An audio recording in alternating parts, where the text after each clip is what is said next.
Hello, it's Sandra Anastonson's Covenant of the Way. I'm putting another incident on YouTube to let you know that there's been something else happening regarding the military surveillance police. I'm being hunted around Guiseley. They just won't let me get on with my work and do my work, which I'm supposed to be doing as a Christian and as a mission worker. The other night, it was on Wednesday the 20th of the 8th, 25, approximately 10 o'clock at night. I was just in a cafe, one of the cafes I go to, what I class as one of my safe spaces where I go to sometimes work and relax and just have a cup of tea or something to eat. And I just got in when I felt a presence approaching me from the side. I turned and I saw two military police outreach surveillance people who looked like very official police people who had been the ones that had been in twice before, only the other week, and a couple of weeks before that, and they had been in before, and they had followed me in, you know, into one of my safe spaces where I go to eat and drink and to relax and to do my work, a place where I can do focus to do my work, but I keep getting interrupted by different things. They just will not let me get on with it. I keep constantly being surveilled, followed, stalked by the surveillance police and by the people who are connected to the police surveillance military, the government and the council, who are all connected to the government and to the system. They're all one system together, where they can have access to the system, where they can check up and information on any one person at any one time. And all these people, including the false prophets, from the false churches, are connected to why I lost my home in the first place. It's because of them that I've lost it. And they are responsible why I am homeless at the moment and I've lost my house. Otherwise I would not have lost it, and I would have been continuing doing my work at the moment. The two people approached me to the side, to the table, and it was the same woman, but it was a different man. It was an Asian man, a large built, tall Asian man, walking in like a police style, as I said, in a police way, wearing badges, official badges, in a way where it just looked like they were going to, police, they're about to question you. It looked like that, for a crime and about to make an arrest even. It looked really official. Each time they've been in, they've walked in like that. As I saw them, I turned round and I just said, "Oh no, not again." They heard me say that. So then the woman looked really serious looking, and she said, "We're concerned about you." This was now the third time that the same people had been in, and they had replaced the first man. They replaced him because he had called me a child, and just for being surveilled, he called me a child, and I was, not very happy about that, because I am an elder, and they had put an Asian man in its place. I wasn't very happy, and they had turned up again. They totally disrespected my request previously. What I'd asked them, I had asked them to not visit one of my safe spaces and not to visit again in there, in one of where I class as safe spaces, and not invited. And it's not as if I contacted them ever for asking for the help, because I didn't. I can do that myself. As I say, I'm grown up, I'm not a child rather, so I can do all that myself. I don't need people coming around and stalking me, literally forcing me to do as they say. So they totally disrespected me. They visited again, and as in the library, a couple of weeks before that, in the library, two policemen had turned up and they just totally made a really big scene. You know, everybody were looking, and they turned up in the library making a show, an embarrassment. So all the people in the library were looking around and looking at me and making it look as if I had done something wrong. With police turning up, 2 policemen, as if I committed a crime, you know, and all I'm doing is I'm a Christian, but they're doing it deliberately to destroy and degrade me. So it just gives my mission, it's just destroying my mission, and it gives it a bad reputation. It gives me a bad reputation before I've even started it properly. I've done it for over 12 years, but now I'm outside and I'm doing mission work, want to meet the people, and they're trying to stop me connecting with the people. They don't want that. So it was like as if I committed a crime, and it looks extremely bad, and looks extremely bad for, as I say, for my missions and for my reputation, and even just for myself as a person. Especially when I've not done anything. The governments and the military police surveillance people do not want me to succeed in my missions. They do not want it to work, and they want me to disappear. They want to disappear me so they can take and steal my mission works as well as everything else that they've already taken, and I won't let them do that. And the thing they don't want is, they don't want me around Guiseley because I'm telling people, and that is what they don't want, because they don't want to have people knowing that I ever existed, because what they're going to do is take my home, take my mission, steal it all, and then say, oh, the C of E did it. It was us that did it, and I never existed. Well, that is one big lie, especially for Christianity. That is just, you know, I mean, if it's built on a lie, you know, Christianity is about truth. Jesus Christ is the truth, the way and the life, and if they're building it on a lie, well, it's just not Christian, and that is what they're trying to do. And I keep trying to say, no, I'm telling the truth. So, and I think people would rather hear the truth, and then this trust. So I said to them, I thought I told you, you know, not to come again, and to stop following me and stalking me around, about, and do they, you know, and how do they know exactly where I am at any one time? You know, they're informed. Someone is informing them by the police or the military surveillance informants. They seem to know where I am at any time as well, whether it's 10 o'clock or 11 o'clock. And I repeated again, I thought I'd asked you to leave and not to respect my wishes and to not visit here again. And I've already said that. I've already told you, but you're still coming in. So I turned to the Asian man and I just asked him, I said, and are you a part of the outreach as well? And he just replied, yes.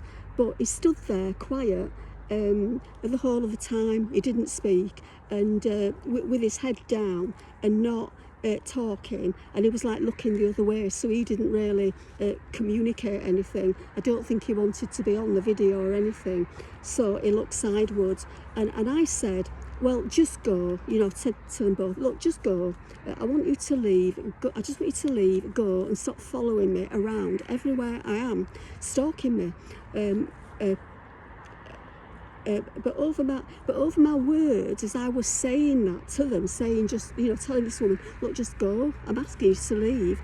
She began arguing over what I was saying. I was trying to tell her, look, just go, and she began to argue with me, arguing. She spoke, you know, this is what I mean about forcing. She were arguing with me. She was not invited. I never contacted them, and she were arguing over my words, and didn't accept my request. It's like just dissing me, you know, like oh, she's not worth, you know, you do as I say, you know, you're ordered. One of the, so they just were disrespecting the request not to come into one of my safe spaces, and it's coming late at night as well, 10 and 11 o'clock. It's alarming, especially when they look so official, and it is so embarrassing to do that. I'm sat there quietly working, not bothering anyone, and they just come in and create a big scene, and then I completely lose my focus on my work, and it's just disturbing it constantly, and it's like damaging it. And there was a passive hostility, who wanted to remove me by force. That's what they're wanting to do. That's what they're doing, because they're not being asked to come. When I had made it clear that I do not wish to be removed, I want to stay where I am. And I don't want to be disappeared, and they're trying to disappear me. And I do not want, I either want to put me in a homeless shelter in another area where they can then claim my missions and my home, and what I wished.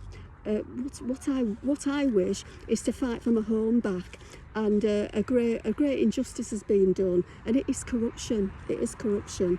So she argued down to me. She was trying to just kind of shut me up what I was saying, down to me, and she was telling me like she was an authority and a superior.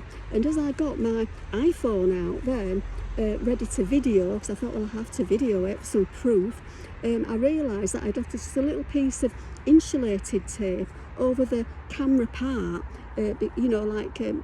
for privacy when I'm not using it. So I realised that, and I started trying to pull that bit of insulating tape off over the camera part. And as I did, she began to giving me directions and advice how to work my iPhone. She would say, you just do it, and I just couldn't believe it.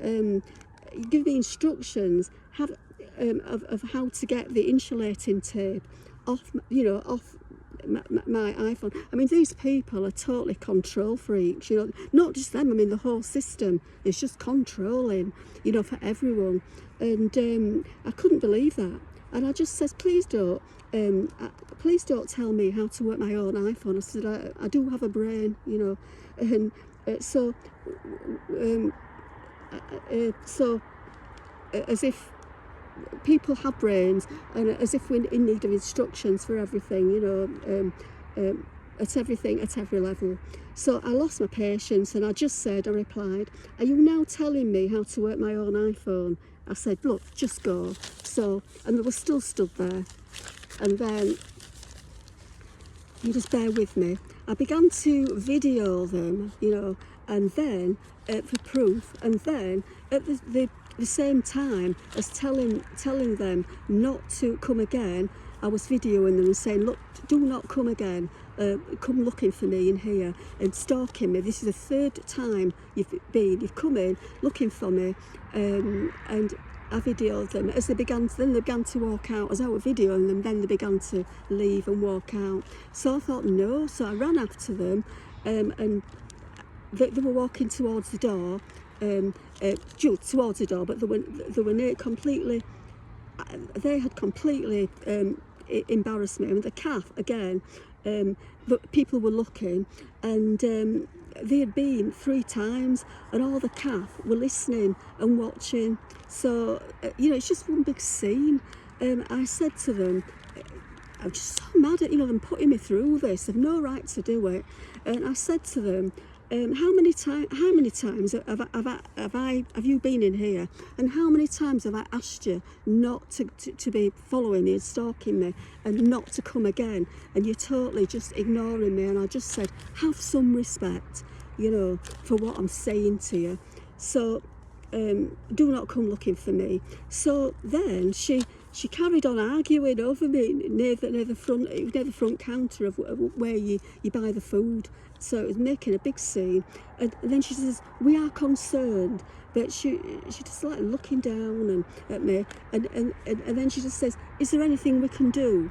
And I just said yes, and I just lost it. I just said, yes, you can wash your ears, just wash your ears out and listen to what I'm saying. And I'm saying, do not come stalking me and looking for me. That's 3 times you've been in here, 3 times I've told you not to come. Don't do it again. And I think they're going to do it again. And I do not want them coming again. So I'm really getting really losing patience with them. So then I replied, if you just bear with me, because it's getting a little bit dark now. I replied, anything you can do. And I said, yes, listen to what I'm saying to you. And do not come following me into my safe place. So what? And then I just said, why are you not helping as well? I said, why are you not helping other people? I said, there's thousands of homeless people all needing help in all the big cities. And I said, why are you not helping them? It's just me. Why me? It's not a crime to be homeless. It's not a crime anymore, even if you are homeless.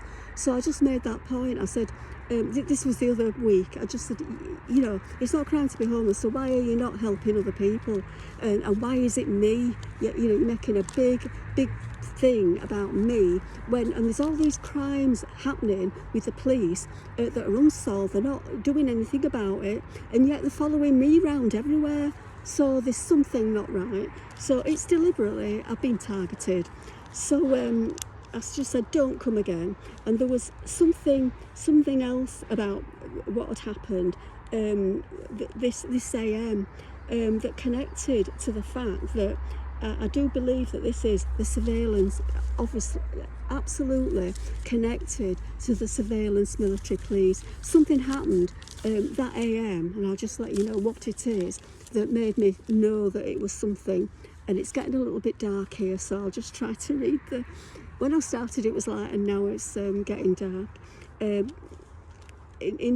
Inside the cafe, the woman had looked at me, and when she was inside the cafe as well, she looking down at me in disdain, and really in disgust, and as the man didn't face the camera at all. He just didn't want to be filmed. He was just avoiding the video. And the sinister thing is that surveillance alert regarding this AM, first of all, I'll just mention that going back some weeks, their first visit to the cafe, which was probably about 3 or 4 weeks ago, their first visit. That AM, I'd gone to see a priest, and it was I'd gone to see the priest about 12 o'clock, and then when I got back, I went into this cafe, and the cafe said, they let me know, the counter just said, about 1 o'clock today, somebody's been in here looking for you. So I thought, that's strange, because they've never been before. That was the first time they'd been.